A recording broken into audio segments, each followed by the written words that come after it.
Nick, I thought that we could talk about, as therapists, what we like about our own therapy, about the process, but also like what do we like and not like about a therapist? Because between us, we've had lots, right?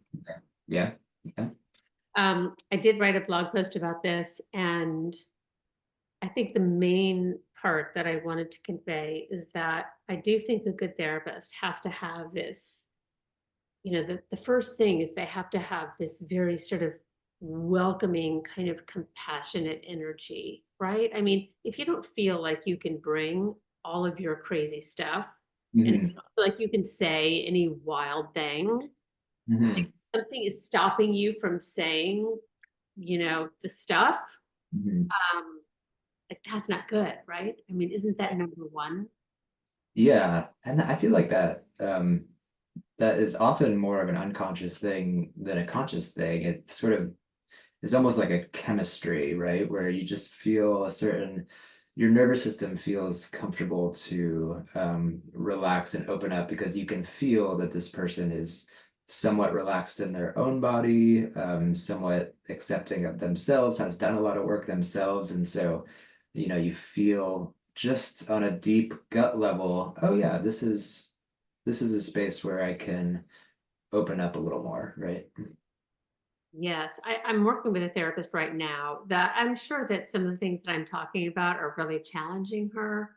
And she's able to do that. And they don't have to be queer identified for me. They definitely have to be queer affirming. And I just have to feel like there's enough space for me to be all that I am. Um, Mhm. because I've also gone to a therapist who wasn't queer, and I didn't feel that space, and I just knew it's like I could just feel it right away, like I'm never going to be able to say all the freaky things I want to say. Mhm. Mhm. Mhm. Mhm. um Yeah. Yeah. I mean, we talk about queer affirming therapy a lot, but we often or not, I mean, yeah, often with queer people, it's not like we want to go into therapy and only talk about queerness. So it's not really about that as much as it is like you just kind of feel like a sense that this person understands your experience, isn't going to judge your experience, that you can just like open up so that you can actually talk about all the other things bringing you into therapy once you're over that hump of like safety seeking. Safety seeking, yeah, it has to feel safe for sure. And then the other thing is that, so that's one end of it, and I think on the other end of it you have to feel, or I want to feel, need to feel respected. And how that happens is that if my therapist is trusting that I can handle her also bringing some sort of loving, truthful observation into the sessions, right? Now, I don't want somebody to like read me up and down in the second session of all of her opinions about me. No. But if a good therapist is doing their job, they're always like holding all of the pieces in this loving space, and at an appropriate time might bring in an interpretation about something or a reminder about something that happened before. Do we think this might be happening again? Does this feel like, you know, whatever those things might be, like I want to feel that they will do that, right? And that's why it's challenging. um Yeah. have you had a therapist that you felt could do that? Yeah, it is challenging. And I would say it has, yeah, I have occasionally had that from a therapist, but it can be challenging. And I do think, some people go into therapy and they say, I just want someone who's gonna like really call me on my shit, right? Not gonna call me out.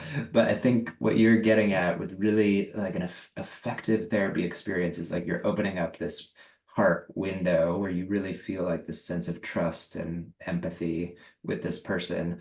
And within that space, then some more difficult truth can come into this space. And you're able to actually like really receive it Yes. in an effective way versus just like the therapist who sits back and then calls you out without the support of that trust and empathy and love, right? Yeah, and that's really making me realize that in this therapeutic relationship, it's not about, like just we talk about like we're not going to be happy all the time. Like life isn't just happy, it's like a mix of things, it's light and dark, Mhm. shadow. And so in this therapeutic relationship that's built, like I think when it's done really well, there's just room for everything. And actually, what's really great is if there's some sort of a rupture. And I have certainly said things to clients that didn't land well or whatever. And that process of coming into the next session and saying, I really have been thinking about something and I want to, I don't think I said something that was right, or I want to apologize and I want to check in with you about that. Like working through a difficult thing actually super builds the relationship. So that goes for any relationship, but it happens if you can let it happen in the therapy relationship, like that is so good. Yeah.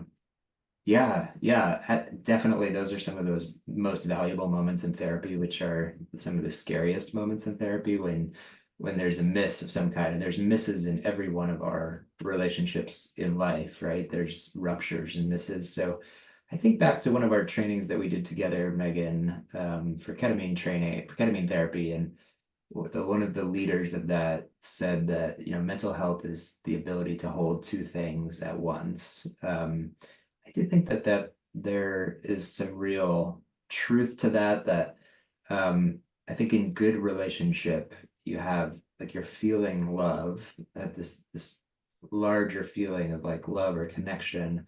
Um, and then you also can feel like anger or even hatred, but um, but you can feel it within this like sort of broader window of something else. And so that part of you or sadness or whatever it is can come up and be processed through while the connection, the relationship remains. And I think in relational therapy, that's what we're going for. It's like maintain a feeling of connection while processing through a pretty intense emotion. Exactly. I mean, I think that's what we're all aiming for, right? Hmm.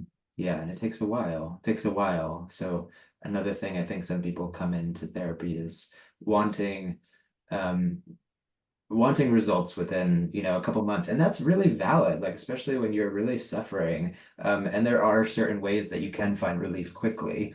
But for those broader, bigger changes, you have to feel that greater sense of connection and trust for those bigger emotions to come through and be processed through effectively. And that takes time. I mean, that takes, 6 months probably to a year to really start to feel that. So it is, yeah, it's unfortunate because sometimes I feel like people want it to happen faster, and it's just the heart kind of moves at the pace that it moves, right? Yeah.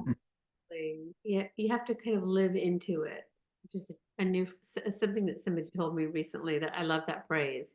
She was like, "You're going to live into it," Mhm.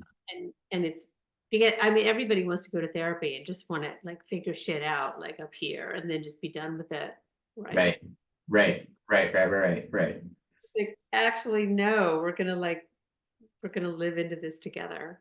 Yeah, your mind has all these ideas for how to like fix or uh make things better. And really, ultimately, it's, I think, about more like dropping down into this much more nebulous space that takes time to understand. And yeah, it's not easy. None of it is really easy to if you're looking for a real shift. Yeah. Lastly, I would just say that, to anybody that's watching, if there is something that's kind of bothering you about your therapy or about your therapist, even though I know it's like the hardest thing to do to bring up, um, it's also an incredible golden moment for you to be able to do that. Now, I can't promise that your therapist is going to do a great job with it because there are some therapists that are just not ready to do that. Um, but what a gift to yourself to to trust, oh, I think I could be in this caring relationship and also bring something Mm. that's not feeling good. And you described that whole thing so well. So I really want to encourage people to at least imagine it, right?